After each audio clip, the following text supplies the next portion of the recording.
the reality of the ultimate sacrifice hits so close to home. At our house, he is the known. Sometimes you just gotta use the right thing.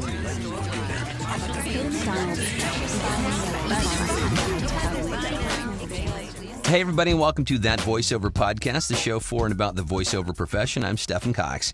Now, even if you're not in the voiceover world, you do know the voice of Susan Berkley. In fact, you've probably been on the phone with her in a manner of speaking. She is the automated voice of AT&T and Citibank, helping you through your transactions. And in a different vein, as president of the Great Voice Company, she trains people in both voiceover and in public speaking, and is also the author of the book Speak to Influence, and has even helped coach a team to victory on the Apprentice. So, Susan Berkley, welcome to the show. Hey, Stephen, thank you so much. Yes, I am the voice that says, thank you for using AT&T, and welcome to City Phone Banking. But don't hate me. Don't curse at me because I can't hear you. You'll only raise your blood pressure. I've yelled at you sometimes. I'm just telling you right now, and I know a lot of people have done the same thing. But let's start by talking about, tell us how you got started in the world of voiceover. Well, I come from a radio background, like many people in this business, and I actually worked with Howard Stern for a couple of years. I was a cast member on his show, and that propelled me out of radio into my own business. I always, when you're on radio, you always get voiceover work sort of on the side. People hear you on the air, and they invite you to do stuff. And I would realize that when I was behind the microphone as a voice talent, I was making more in a minute than I would make an entire week on the air. Yeah. So it was like a no-brainer where I needed to focus my attention and shift my career. And I did that, and I was able to grow my business, and it's been a wonderful ride. This is the first that I've heard that you had worked with Howard Stern. It didn't, I think the information that's available on you, both on your site and online, didn't mention that. What was that like working on that show? I was on his show in the late 80s when he was on in New York and Philadelphia, and he called me Susan Berkowitz. I was his traffic reporter, and I never got to do the traffic in the 2 years that we worked together. Like maybe I got like a half a traffic report in there because he made me into a character. And the first day, I guess I intuitively knew that if I could be on his show, it would be great for my career, which it was because of the notoriety. But the first day I was on the air, they laid into me. They made such fun of me, and I was almost in tears. And I called him up after the show off the air, and I said, Howard, I guess you guys didn't like me, right? And he goes, no, we loved you. You were terrific. So I spent the next 2 years as like the straight guy getting beat up, and it was very, very. I actually had a lot of fun doing it, and it was easier because Howard is such a great guy. He was just so nice in person, and he's actually very, very shy. And boy, he sure took off in recent years, hasn't he? Yeah, well, he's come to dominate the satellite airwaves for sure. So you've gone from radio to voiceover, and then specifically, as you mentioned at the top, you're known for doing automated voiceovers. That's a very specific niche in voiceover. How did you specifically get that work? Yeah, and I actually do all kinds of voiceover. It's just that's the most visible, I suppose. Sure. That particular, the AT&T gig was an audition many, many, many, many years ago. And like everybody else, I just auditioned for it. I guess I have very good, clear diction. And at the time, they were using, not to get too complicated, technical on it, something called DTMF. Certain voices were setting off touch tones. So if your voice was in a certain frequency range, it was a good thing, and mine was at that time, and I just got deeply embedded in all these phone systems, and I think over the years I've probably done something like 2 million voice prompts. And Stephen, sometimes wow. I think sometimes if I'm a bad girl and I go to hell, my job in hell is going to be, the time in hell is 4:37. The temperature in hell is 1 million degrees. The time in hell, on and on and on into eternity. And there are endless variations for these automated voices. How long did a typical session take for you? Well, there are some sessions that take weeks and weeks and weeks. I did something for IBM where I had to record, all the vowels and consonant sounds in the English language. And what they do is they give you just reams and reams of text to read because they want to get your speech in all the possible inflections. And then the computer takes that and makes natural speech. It's very scary. They can actually take my voice and type in something, and I'll say whatever that I never said in real life, Wow. in very natural inflection.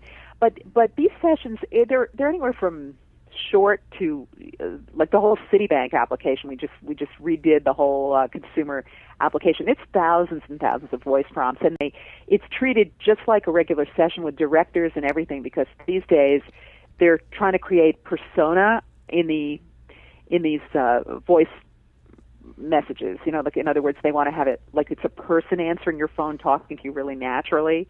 So they bring directors in and everything. Now, how long can you do that at a stretch before you kind of go a little buggy and have to step away?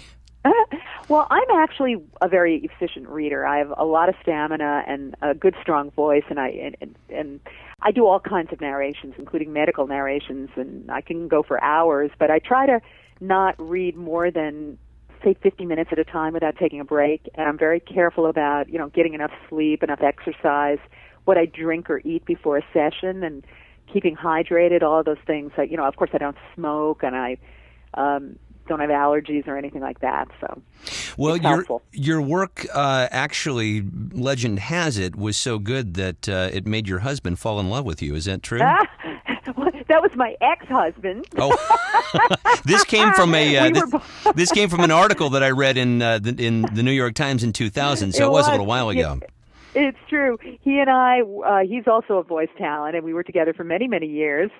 But as often happens with people in the same profession, sometimes it does not work. But I'm a happy girl now. Now I'm with a journalist. I'm much happier. And he fell in love with me, but I don't know if it was because of my voice, but it's all good. Let's shift gears a little bit and talk about some of the work that you do with the Great Voice Company. And a lot of this information, of course, is proprietary, so I'm not going to ask you to give away too much. But, for example, you say there are 10 mistakes beginning voice actors make. Now, I'm guessing one of those things is don't try to produce your own demo, right? Oh, that's for sure. That's a demo with what they call the loving hands of home sound, Yeah. I hear so many disasters. Here at the Great Voice Company, I also coach and train voice talent from all around the world. And just this afternoon, my students every month, those that are members of my inner circle at greatvoice.com, they send audio samples every month for my critique, and I compile my comments on a CD, and I was listening to some of the things that people were sending in, and they just don't understand that audio quality these days is more important than ever. Just because you're recording from home, it can't sound like that. The cost of having a home studio has never been lower. The barrier to entry has never been lower. But you really do need to know what you're doing. You need to know how to get your equipment set up and get your voice, get it soundproofed or sound attenuated so that you get the best possible sound, and you know how to work the mic so that. And that's not even considering the performance. I mean, obviously the performance is key, and if you don't have the experience, it's very difficult for you to direct yourself. Oh yeah, see, that's the other thing that people don't realize. So, for example, even today, somebody sent me an audio sample, and they put on the note that came with it, I did 70 takes to get this. Wow. And you and I both know that you got it when you're auditioning. I mean, you got to send that out after the second or third take. Otherwise, you're just going to be auditioning all day. We don't want to audition. We want to work. So you've got to get to the point where you're very, very efficient, where you can, the analysis actually starts. The work actually starts before you open your mouth. When you get a piece of copy in front of you, you really need to understand how to do text analysis in a way that you're going to make somebody else's words come alive.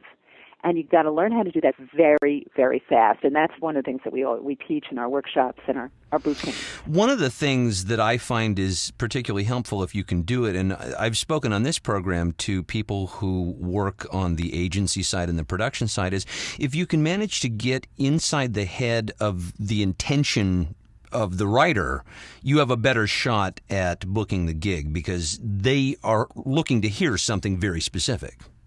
Well, without a doubt, people don't realize that this is not about your voice, but it's about the product above and beyond. It's about the people that are paying the bills, right. It's the product and the copywriter, like you said. You got to get inside their head. And one of the ways that you do that is actually to study advertising, not acting. I think voice actors spend way, way too much time studying, getting just a little bit better than everybody else, when really they do need to work in the fundamentals of our craft, which is that it's advertising. And we are tools for selling a product. We really need to understand how to do that. And that requires actually, and this is something else that other coaches have mentioned on this show when they've talked about this very thing, is it means listening to the radio. It means watching television and not fast forwarding through the ads like we want to do, and really listening to who's doing what and what the sound is. Yeah, what the sound is, but also, again, what the product is and who the audience is. Because in voiceover, you see, we're not speaking to our often, and talent have another problem, which I call vocal narcissism, which means you're falling in love with the sound of your own voice, and that is a real impediment because, like I said, you really almost need to be completely transparent and invisible, and get a real clear image of who the consumer is of that product or service. And it can be a service. Often we are reading narrations for, like I just did a big customer service narration right before I got on the line with you for a big company that everybody would know. And that particular company targets a segment of the population. They are, I wouldn't say low-end buyers, but it's a modestly priced place. And it was for the people that are working in that company, a training video thing that I was doing. And so, you got to figure out that person is not, they probably don't have a college education. They're probably from a working class background. Maybe English is not their native language. All that stuff goes into the mix of doing a great voiceover. And I think almost nobody gets that. Most people are just totally focused on their own performance. And that's a mistake, I think.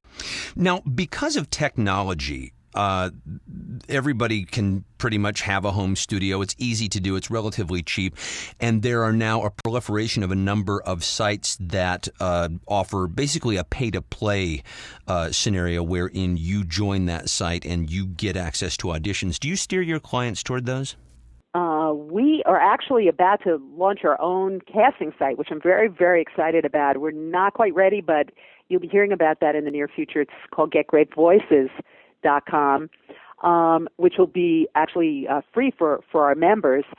But I think that the pay-to-play services have a place. I think that the big danger is, Stefan, that it's like almost like a voice talent shopping mall. And the problem with pay-to-play services is that we can't do follow-up marketing in many cases to those people that are sending us those auditions. So, and people mistakenly believe that just because their inbox is filled with auditions every day that they have a business. They don't. You're getting auditions. You don't have a voiceover business. A business is where you have prospects that you are moving them along a marketing funnel to the point where they're going to buy, just like any other service that you might be offering. So that's the challenge and the problem with these pay-to-play services, because you can't do any back-end follow-up. It's like you have all these unconverted leads and you can't do anything with it because you don't know who the person is. Because really only 10% of buyers are going to buy the first shot out. If you cultivate leads in your own voiceover career, often it can take 2 to 3 years before somebody buys, but when they do, oh boy, you're in solid. I mean, for many years I was the voice of Travel Channel. Did a lot of promo work, and it took me 2 years to get that customer. But once I did, I kept them as a client for 2 years after that. So building the relationships obviously extremely important in this business. And also you have a training program on how to get the best price for your voiceover job. And particularly, as you say, with a lot of these companies, you're asked to put in a bid, which is troubling to a lot of people who have worked in the voiceover world for a while, because it seems like it is devaluing what we do as voice actors and sort of allowing the work to go to the lowest bidder. So how do you combat that? How do you recommend combating that? Oh, sure. So that is showing a fundamental that's what I mean when I say that voice talent, above all, if you really want to do extremely well in this business, you need to take a cue from other kinds of business building. So you need to understand about selling your services and about pricing. Because voice talent often mistakenly believe that the person that bids the lowest price is the one that's going to get the gig. And really, in 9 times out of 10, it's not the case. there are price buyers out there, but we don't want to work for them because those are the people. It's like the 80-20 rule. 80% of our problems are going to come from those 20%, the bottom feeders. Right.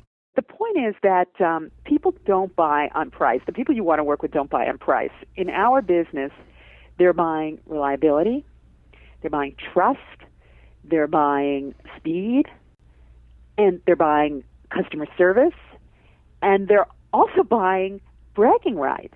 Don't underestimate the fact that this is show business, that after somebody has worked with you, they get to go home to Mildred or, Mervyn and say, honey, you won't believe what I did today. I was in the studio and I was working with a voice talent, and it was like, to them, it's like being in showbiz.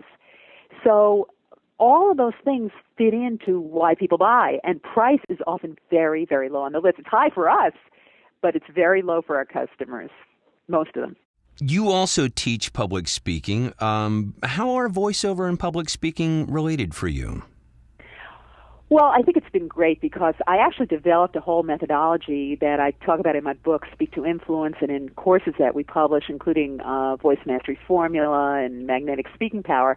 What I did was I deconstructed what we do as broadcasters and voice talent, because we really have a unique ability to take somebody's words in 30 or 60 seconds and turn them into millions and millions of dollars, just because of how we've mastered, our voice, not just the voice, but the ability to act through words.